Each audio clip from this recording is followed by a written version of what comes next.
आपको अधिकार है। और दुर्भाग्य है कि आज हमारे देश में जो हमें मौलिक अधिकार मिले थे, जो हमारा संविधान है, उस संविधान में मौलिक अधिकारों का हनन करने का जो प्रयास किया जा रहा है, शिक्षा के अधिकार से वंचित करने का काम किया जा रहा है। सरकारी स्कूल में किनके बच्चे पढ़ते हुए हैं? हमारे गरीब साथियों के बच्चे पढ़ते हैं, हमारे अनुसूचित जाति जनजाति पिछड़ा वर्ग के बच्चे पढ़ते हैं, किसके बच्चे पढ़ते हैं? पर आज उनको शिक्षा से वंचित करने का काम स्नेह किया जा रहा है। शिक्षक नहीं है स्कूलों में। हमारी सरकारें थी, शिक्षा का विकेंद्रीकरण हुआ था, टोले मजरे में स्कूलें खुली थी। यहीं पे 40-45 साल का बात कर रहे थे, कुछ लोग कहते गए कि 5 साल का हमारा कार्यकाल, 45 साल का यहाँ बैठे हैं, आने का रास्ता नहीं था।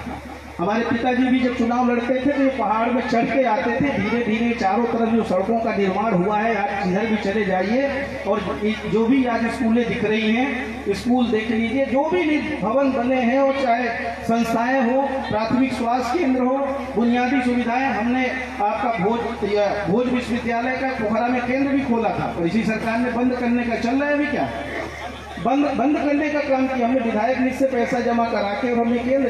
तो देखिए क्या आज हो रहा है। अगर हमारा समाज शिक्षित होगा, हमारे आदिवासियों के, अनुसूचित जाति जनजाति हो, पिछड़ा वर्ग के बच्चे हो, अगर इनको सही शिक्षा मिल जाए, इनको सही दिशा तभी मिलेगी जब शिक्षित होंगे।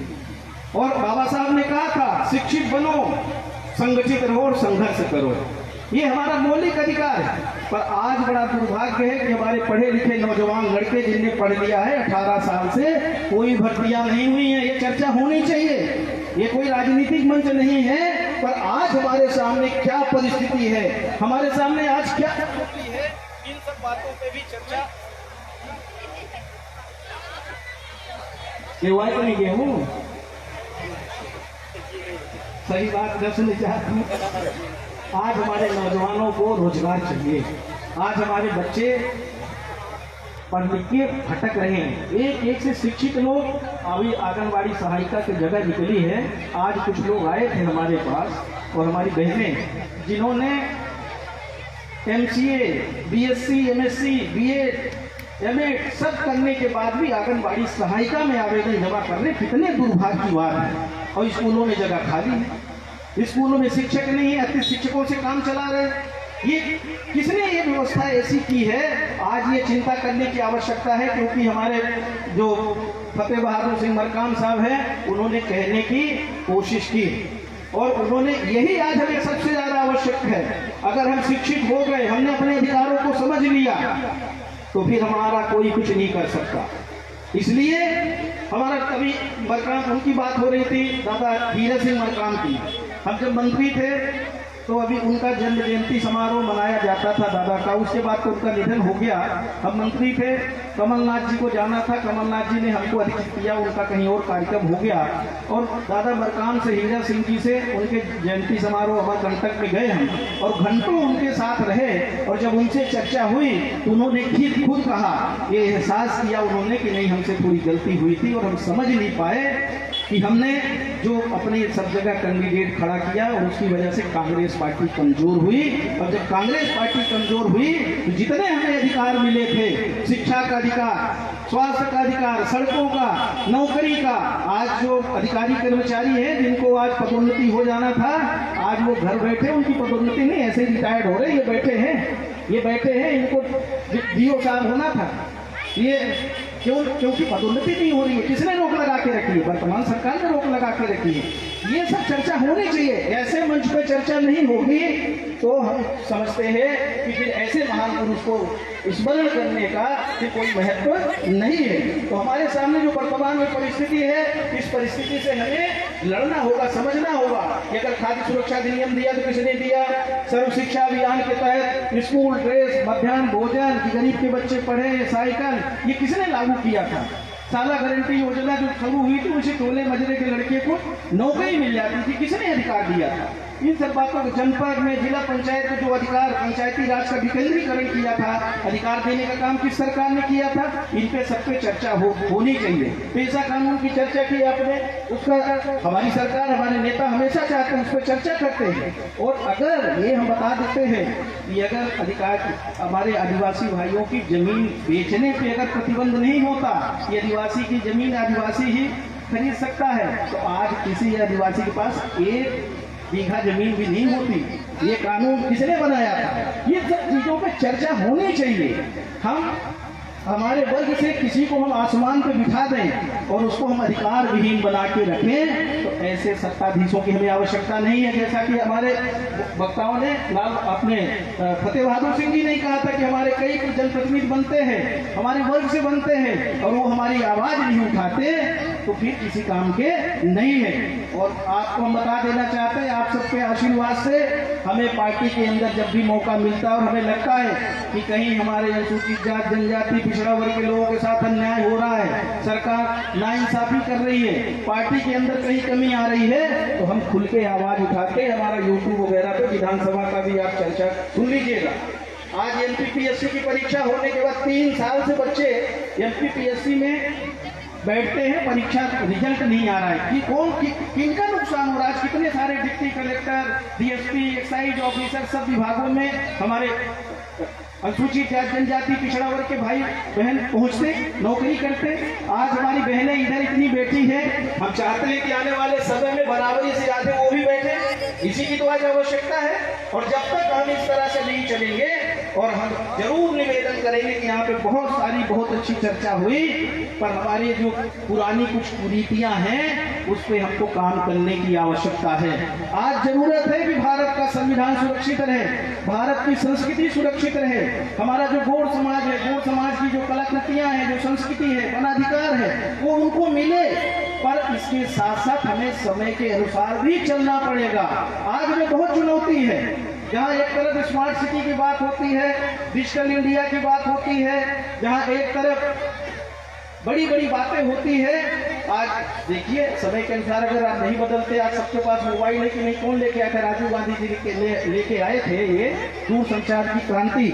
और उस समय क्या करते थे, यही जो सत्ताधीश है बोलते थे ये पेटी लाकर और हम पूरे देश को बर्बाद कर देंगे, सबसे ज्यादा उपयोग वही कर रहे, मिसयूज कर रहे। तो हमारा यह भी निवेदन है कि आज हमारे पास जो भी हमारे नौजवान छात्र छात्राएं बच्चे हैं उसका सही इस्तेमाल करें और समय अनुसार अपने आप को अपग्रेड भी करें। अगर हम बात करते हैं दूसरे देशों की, आज हमारे जो आदिवासी वर्ग के बच्चे, कई अधिकारी कर्मचारी जो हमारे मित्र हैं, हमारे साथ उठते बैठते हैं, कई जूनियर हैं, पर आज अगर वो आगे बढ़ गए हैं तो आगे बढ़ने की बात करेंगे, तो हमें उस पर भी काम करने की आवश्यकता है।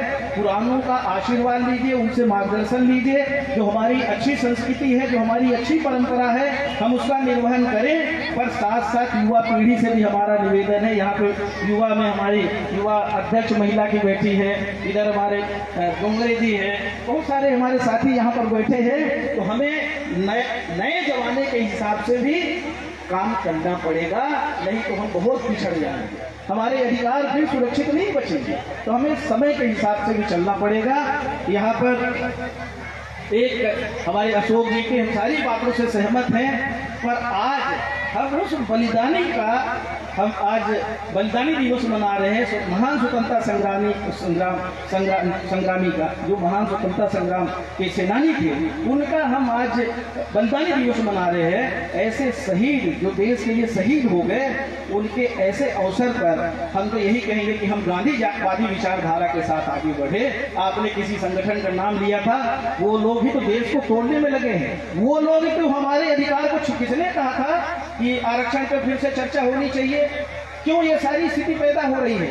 तो ऐसे लोगों का, क्योंकि आप हमारी विचारधारा से जुड़ चुके हैं, आपसे मेरा निवेदन है, आपने बहुत अच्छा, बहुत सारी चीजें बहुत अच्छा बोला है, आपका हम तहे दिल से सम्मान करते हैं, पर आपसे हम सार्वजनिक रूप से भी निवेदन कर रहे हैं और आप सबसे भी निवेदन कर रहे हैं कि हमें पूज्य महात्मा गांधी जी के सिद्धांतों पे चलना है, हमें पूज्य शंकर शाह जी के सिद्धांतों पे चलना है, हमें पूज्य रघुनाथ शाह जी के सिद्धांतों पे चलना है, हमें पंडित जवाहरलाल नेहरू जी के सिद्धांतों पे चलना है, जिन्होंने इस देश को बनाया, हमें एक संविधान दिया, जिन्होंने हमें बढ़ने का मौका दिया। सारे राजपाट जो थे, एक आध राजा ही थे इस तरह के, बाकी तो सब किनके पास राजपाट था? विलयीकरण किसने किया? सभी राजाओं को लोकतंत्र किसने लागू किया? अगर आज हम सब बराबर में बैठे, अभी यहाँ पाठक जी भी बैठे बैठे थे, पटेल भी बैठे थे, साहू जी बैठे हैं, सारे लोग अगर बैठे थे तो ये अधिकार किसने दिया, ये हमें बताने की आवश्यकता है। ये सारा का सारा अधिकार देश आजाद होने के बाद जब हमारा संविधान मिला, एक एक करके सारा अधिकार किसी ने देने का काम किया है, तो हमारी सरकारों ने किया है, इनने कुछ नहीं किया। आज हमें चुनौती है, हमारे सामने चुनौती है कि आज जिस तरह का देश में माहौल है, जिस तरह का वातावरण है, ऐसे वातावरण में हम सब लोग जब संगठित होकर लड़ेंगे और हमें ये देखना पड़ेगा कि अभी छोटा मोटा हमें संघर्ष अपना त्याग के, और हमें ये देखना पड़ेगा कि हमारे लिए कौन लड़ता है, कौन बोलता है, कौन हमारे लिए आगे बढ़ने का काम करता है, कौन हमारे बच्चों का ख्याल करता है, कौन नौकरियां देता है, कौन शिक्षा का अधिकार देता है। 25% गरीब बच्चों को बड़ी से बड़ी स्कूल में पढ़ने का अधिकार हमारी सरकार ने दिया था, हमारी सरकार ने दिया था, किसी और ने नहीं दिया। प्राइवेट कितनी भी बड़ी स्कूल हो, आज गरीब बच्चों के लिए 25% सीटें आरक्षित है, चाहे डीपीएस हो, चाहे कोई भी बड़ी से बड़ी स्कूल हो, आप जाइए वहाँ गरीब बच्चों के लिए आरक्षित है। तो ऐसे लोगों को हमें समझना पड़ेगा। ये हम किसी पार्टी का, हम जिस पार्टी से जुड़े हैं इसलिए ऐसा नहीं बोल रहे, क्योंकि हमें ये समझने की आवश्यकता है। एक बात और हम कहना चाहेंगे, आज हम यहाँ पर बहुत आनंदित भी हैं आप सबकी एकता देख के, और हम ये अपनी तरफ से विधायक निधि से ये हम घोषणा करते हैं कि यहाँ पर महाराजा शंकर साहब और हमारे कुंवर रघुनाथ शाह जी का यहाँ पे बढ़िया मूर्ति स्थापित हो।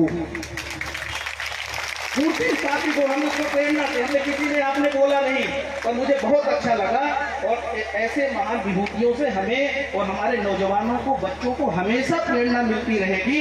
ये आप सबको तय करना है कि यहाँ पे मूर्ति स्थापित हो, इसका जो भी व्यय आएगा, मूर्ति के लिए सरकार से पैसा नहीं मिलता, वो हम अपनी जेब से देंगे, जो भी 1-2 लाख रुपए लगेगा, और बाकी चबूतरा के लिए और जो संसाधन के लिए लगेगा वो हम विधायक निधि से देंगे। ये हम आपके यहाँ पे घोषणा करते हैं, जो भी 5 लाख 10 लाख जो भी लगेगा। पर ये आयोजन हर वर्ष होना चाहिए, उत्साह के साथ होना चाहिए, और हमें हर वर्ष उनसे प्रेरणा लेने की आवश्यकता है। तो हम चाहते हैं कि अगला वर्ष जब ये आयोजन हो, आप लोग तय कर लीजिए कि इस परिसर में या कहाँ करना है, जो भी अच्छी जगह हो उसको बढ़िया डेवलप करिए, थोड़ा बहुत पार्क भी हो जाए, थोड़ा बढ़िया से उसको बनाइए, वहाँ पे मूर्ति स्थापित हो और बड़े उत्सव के साथ इनका जन्म जयंती समारोह मनाया जाए। आयोजन साथियों को अपनी तरफ से 31,000 रुपये अभी हम दे के जाएंगे, क्योंकि हमें पता है कि आप लोग कैसे आपस में, हम देख रहे थे रजिस्टर, हम देख रहे थे कि किस तरह आप लोग मदद करते हैं एक दूसरे का। हम तो प्रेरणा लेते हैं आपके, जब चंदन पानी में जाते हैं और जब सारे नात रिश्तेदार आते हैं, जैसे आप बता रहे थे भोजन पानी का, कि नात लोग खिलाते पिलाते हैं जिससे कमी हो जाती है, और सारे नात रिश्तेदार जो आते हैं, कोई गमछा लेके, कोई चावल ले आएगा, कोई दाल ले आएगा, किसी तरह की कमी महसूस नहीं होने देते। इसी तरह हम सबको भी मिलके कि कोई कमी महसूस नहीं हो, और हम जहाँ भी जाते हैं तो अपनी तरफ से कि हमारी तरफ से कुछ शामिल कर लो, हम भी आपके सहयोगी हो जाए, हम अपनी तरफ से ये प्रयास करते हैं।